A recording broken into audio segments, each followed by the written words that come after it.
अस्सलाम वालेकुम, welcome to my channel. सब कैसे हैं? उम्मीद करती हूँ कि आप सब लोग खैरियत से होंगे और बहुत खुश होंगे। आज मैं आप लोगों के साथ बहुत ही डिलीशियस पैनकेक की रेसिपी शेयर कर रही हूँ।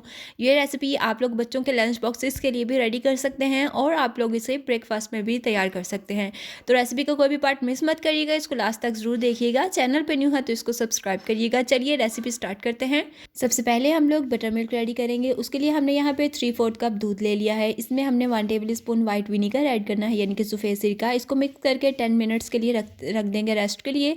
और जब तक हम लोगों ने यहाँ पे एक बाउल ले लिया है, इसमें हमने एक अंडा ऐड कर लिया है। साथ ही हम इसमें 1/4 कप चीनी ऐड करेंगे और हाफ़ टी स्पून के बराबर ऐड करेंगे वनीला एसेंस। एक चुटकी हम लोग नमक ऐड करेंगे और अंडे और चीनी को हमने अच्छे से मिक्स कर लेना है ताकि चीनी जो है वो इसमें अच्छे से डिज़ोल्व हो जाए।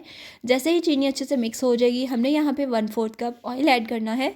ऑयल ऐड करने के बाद भी हमने इसको अच्छे से मिक्स कर लेना है ताकि ऑयल, चीनी और अंडा जो है वो अच्छे से मिक्स हो जाए। उसके बाद जो हम लोगों ने बटर मिल्क रेडी करके रखा हुआ था वो हम इसमें ऐड कर लेते हैं। दूध ऐड करने के बाद भी हमने इसको अच्छे से मिक्स करना है। बस हमारा जो ज़्यादा काम है वो मिक्सिंग का है, मिक्सिंग अच्छे से होनी चाहिए। अब हमने दूध ऐड करके भी हमने इसको तकरीबन 2 से 3 मिनट अच्छे से मिक्स करना है। अब हम 1 कप मैदा लेंगे और मैदे को छानते हुए इसमें ऐड करेंगे। हमेशा बेकिंग में मैदे और बेकिंग पाउडर को छानते हुए ऐड करते हैं ताकि इसमें कोई भी ऐसे लम्स वगैरह हों वो ख़त्म हो जाते हैं। इससे हमारी बेकिंग जो है वो काफ़ी अच्छी से हो जाती है।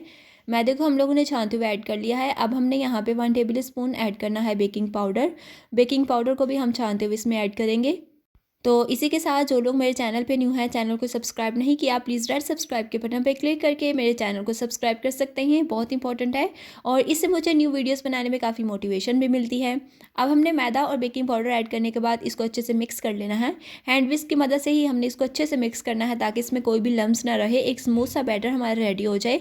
अब यहाँ पर हमारा बैटर जो है वो रेडी है। इसको हम 30 मिनट्स के लिए रेस्ट पर रखेंगे, उसके बाद हम इसको कुक करेंगे। अब 30 मिनट्स के बाद यहाँ पर हम लोगों ने एक पैन ले लिया है। इसको हमने ऑयल से ग्रीस करना है, थोड़ा सा ऑयल लेना है। इसको हम इस तरह से फैला लेंगे, अच्छे से ग्रीस कर लेंगे। अब हम एक कप की मदद से बैटर को ऐड कर देंगे पैन में। जितने साइज़ का आपको पैनकेक बनाना है उतने साइज़ का आप इसमें ऐड कर सकते हैं। बैटर ऐड करने के बाद हमने मीडियम टू लो फ्लेम पे इसको कुक करना है। एक साइड से पहले हमने 1 मिनट के लिए कुक करना है। उसके बाद जब एक साइड, ऊपर वाली साइड पे बबल्स बनना स्टार्ट होंगे, उसके बाद हमने इसकी साइड चेंज करनी है। तो दोनों साइड से हमने इसको 1-1 मिनट के लिए कुक करना है। अब हम इसकी साइड चेंज कर लेंगे और दूसरी साइड से भी इसको 1 मिनट के लिए अच्छे से कुक कर लेंगे। इसी तरह से हम बाकी केक्स को भी बनाकर रेडी कर लेंगे। बहुत ही सॉफ्ट केक हमारे बनकर तैयार होंगे।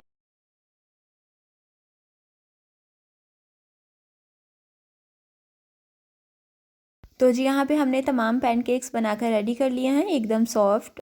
इसको अब हम सर्व कर लेंगे। तो इसके लिए मैंने यहाँ पे आइसिंग शुगर ले ली है। इस तरह से थोड़ी सी आइसिंग शुगर एक साइड पे ऐड कर देंगे। दूसरी साइड पे हम लोगों ने व्हिपिंग क्रीम में चॉकलेट को ऐड करके तो उसके साथ हम इसको सर्व कर लेंगे। तो यहाँ पे बहुत ही हमारे डिलीशियस से पैनकेक्स रेडी हैं। अगर आपको वीडियो पसंद आए तो मुझे कमेंट सेक्शन में ज़रूर बताइएगा। दुआ में याद रखिएगा। मिलती हूँ इंशाल्लाह नेक्स्ट रेसिपी के साथ। तब तक के लिए अल्लाह हाफिज़।